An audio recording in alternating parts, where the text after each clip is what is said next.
ডাক্তারদের সাসপেনশন প্রত্যাহারের দাবি করেছিলাম আমরা সোমবারের মধ্যে, এবং মিথ্যা এফআইআর প্রত্যাহারের দাবি করেছিলাম, রাজ্য সরকার করেনি। আমরা এই অবৈধ সাসপেনশনের প্রতিবাদে, ডাক্তাররা হচ্ছে জাতীয় সম্পদ, জাতীয় পতাকা নিয়ে মেদিনীপুর শহরের এবং পার্শ্ববর্তী এলাকার নাগরিক সমাজ তারা আজকে মিছিলে নেমেছেন, এবং যারা আমরা রাষ্ট্রবাদী ভারতীয় জনতা পার্টির কর্মী আমরাও এই মিছিলে সামিল হয়েছি। যেহেতু ডাক্তাররা হচ্ছে জাতীয় সম্পদ, তাদেরকে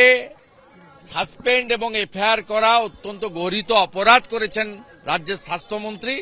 সাথে সাথে সেলাইন কাণ্ডে মূল যে অভিযুক্ত স্বাস্থ্যমন্ত্রী, স্বাস্থ্য সচিব, তার দুজনের আমরা গ্রেপ্তার দাবি করছি, এবং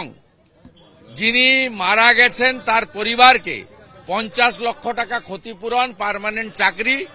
যারা এখনো ক্রিটিক্যাল অবস্থায় আছে তাদের ন্যূনতম 10 লক্ষ টাকা ক্ষতিপূরণ, এই দাবিতেই আমরা আজকে মেদিনীপুর শহরে একটি শান্তিপূর্ণ, গণতান্ত্রিক,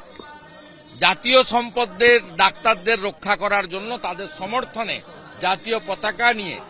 নাগরিক সমাজের সাথে বিজেপির সর্বস্তরের কর্মীরাও রাস্তায় নেমেছে।